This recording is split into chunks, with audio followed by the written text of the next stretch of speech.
Let's all sit down over here. We'll all sit down. We'll all sit down and talk in front of the camera here. All right. So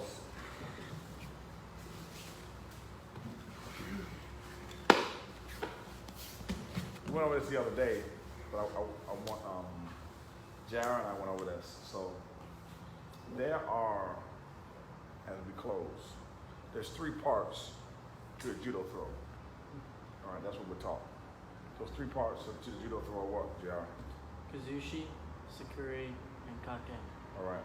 So there's Kazushi, there's Sakuri, and then there's Kake. What does Kazushi mean? Breaking the balance. It's off balance. All right. Sakuri?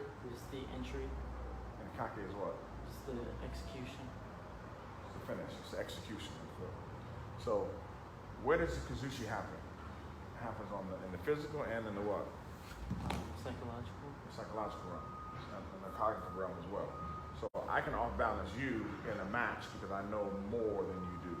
So because I know more than you, the off-balancing occurs for me to enter into that space in a dominant fashion and being ahead in what? In movement tempo. So the movement tempo, the tempo actually exists in the psychological realm before it exists in the physical realm. So my ability to hear the alarm clock, set the alarm clock, and get up is what actually can get to practice is what actually creates Kazushi. So that Kazushi can manifest itself in the natural inside of the domain so that I can then do the what? The Sakuri, implement the technique, and then I can execute Kake. That's how you can apply judo to business and judo to life, okay? On the mat, in order for me to throw somebody, I need Kazushi, Sakuri, and Kake. There's actually 4 parts to a judo throw, not 3. Everybody teaches there's 3 parts to a judo throw. It's impossible. It's impossible. It's impossible. There used to be 3 parts. You cannot throw anybody now without what? Grips. Grips. So what is the number 1 part now? Grips. It's kumikata, Kazushi, Sakuri, and then Kake. Because the kumikata actually creates the what? The imbalance. It creates the imbalance. If I outgrip you or you try to reestablish your grip because you're behind in movement tempo, that creates the what? The imbalance. Because we do uchikomi, all right, in order to identify the moment to throw. So the uchikomi, they say create the Kazushi, create the Kazushi, create the Kazushi. But when you're grip fighting normally, you don't create the Kazushi. The Kazushi gets created through the what? Through the movement. I grab your sleeve, you snatch back, I pulse the lapel, you try to reach over with the right hand. When you reach over with the right hand, then I what? Because I've identified the moment. You do the static Kazushi to identify the moment, and then in the dynamic setting, you can see the moment clearly, which is why when you go do randori, all right, when you're in the sensei down, you say, at first my timing is what? It's not just your timing is off, the speed of play is faster, so it's hard for you to identify the what? The moment. Which is why you got to play speed chess sometimes. Because it'll make you focus on the board, focus on the board, boom. And then when you slow down, now you can see things clearer. Which is why you got to do randori, but you also got to go back and do the deliberate practice of gripping, moving, throw. Gripping, moving, throw. Gripping, moving, entry, throw. Gripping, moving, entry, throw. So you go from the static uchikomi, all right, to the 2-move dynamic uchikomi, pull, throw, to the grip, move, pull, throw, which it looks like this, all right?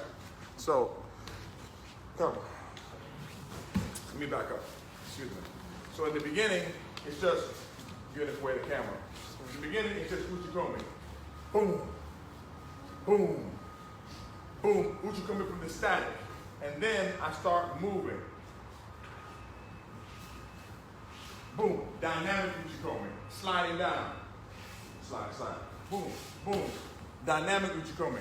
And then after the dynamic uchikomi, then we begin here.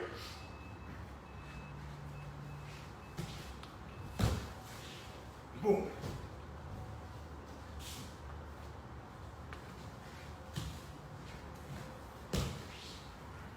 Now, the dynamic uchikomi with the what? Kumikata. Over and over and over again. Each of those learning or teaching tools or learning domain has its deliberate practice. So the entry part that we practice, uchikomi, helps you with the sakuri part. Okay? The uchikomi also helps you identify the off-balancing. The throws on the crash pad help you with the rotation, but the throws on the crash pad, they do this. When you throw on a crash pad, you dump. You got to make sure that you also throw without the crash pad so you can get the full what? Rotation. Because when you do crash pad throws, you just pick up and you dump, and pick up and you dump, and you never do the full rotation because the pad being in the way changes the way that you do the throw. So you could actually be acquiring a skill that you don't mean to acquire by using the crash pad. With heavyweights, we use a crash pad because we rather use the crash pad and understand that part of the throw will be changed than allow that heavyweight to continue to fall on the ground because the cost is too much. Do you understand what I'm saying? That half an inch of throw is not worth the banging on the body of a 270, 250 pound, 310 pound individual. So you gotta go on the crash pad. We're not concerned as much with the rotation, but once you get to the 270, 300 pound mark, you're all Osoto Makakomi. So the rotation is gonna happen automatically. Do you understand what I'm saying? So, uchikomi, work on the entry for the sakuri. Uchikomi also allow you to identify the moment. Uchikomi are not the end all be all. When you do uchikomi, you got to understand that in order for me to get my hands on the gi, I got to add the what? The kumikata. The kumikata happens in a static form, then it happens in a dynamic form with the movement, and all these things flow on a continuum. The 4 parts of a judo throw don't happen in isolation, but you practice them based upon the whole methodology as it pertains to teaching and learning. This is why you have to have people understand instruction. Otherwise, you just be doing uchikomi because you learn how to do uchikomi. You don't understand that when you're doing uchikomi, if you do too much uchikomi, you end up learning how to get in, but not how to what? How to execute. So the execution part is when you grab the crash pad, you just go bam, bam, bam, bam, bam, bam, bam. Because now I'm working on the what? The kake part, the execution. And then you work on the total execution, the total completion. Then you look at kazushi, sakuri, and kake, along with kumikata, as not being the parts of a judo throw, but being parts of the judo what? S word. Sequence. Sorry. El sistema.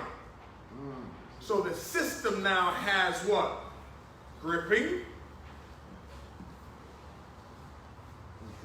kazushi, sakuri, and then what?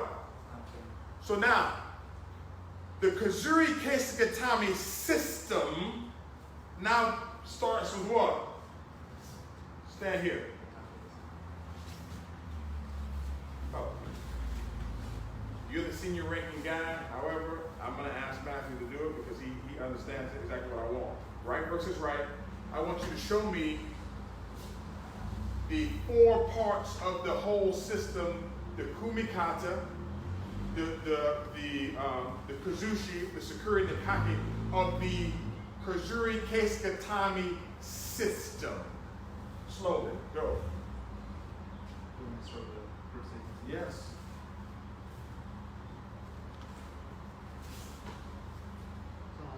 From here, this will be Finish.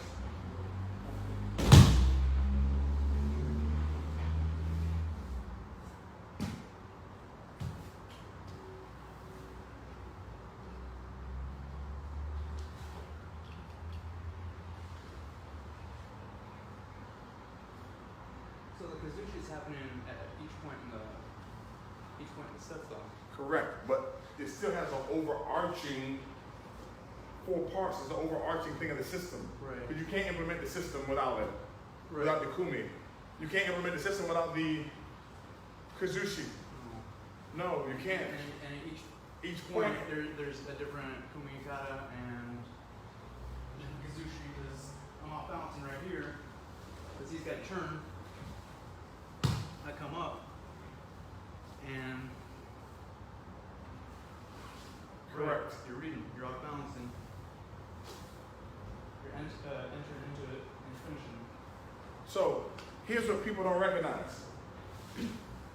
The overarching system has kumikata, kazushi, sakuri, kake. Every part of that system, the grip fighting part, the kumikata part has what? Kumikata, kazushi, sakuri, kake. The throw part has what? Kumikata, kazushi, sakuri, kake. The newaza part has what? Kumikata, but you have to change every the Kazuri Case Katami in and of itself has what? Kumikata, kazushi, sakuri, and kake if you know how to execute the Kazuri Case Katami in order to get the submission. Because you can submit from a Kazuri Case Katami 2, from Muni Katami 2, from Ushiro Case Katami 2, from Tachishio Katami 2, from Juji Katami. You got to know the grips. You got to know how to enter in, correct? And you got to know how to execute. And you got to know the off-balancing. Each part has that part. The main part that everybody throws out and they don't recognize is the kumikata part of all of it. And everybody lessens the gripping because they don't know it. Rufus, JR, Matthew, give me the steps of the scissor sweep system. Go. Lapel, feet, sleeve, front foot, shrimp, lock and load. Again, lapel, feet, sleeve, plant foot, shrimp, knee cut across, lock and load, slide leg, sweep, pin.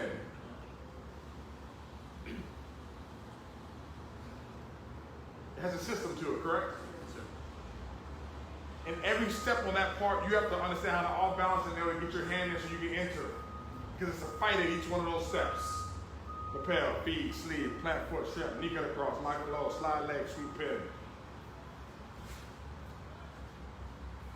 What stops people from being able to throw is that they deviate from the kumikata. And then they start switching their feet from left to right. Because it works at the lower levels. And when somebody switches their feet, they think that they've created the off-balancing to throw. But at the high level, when they switch their feet, they're the person who's being what? Off-balanced. I'm going to tell you this. There might be some coaches out there better than me. I haven't seen them.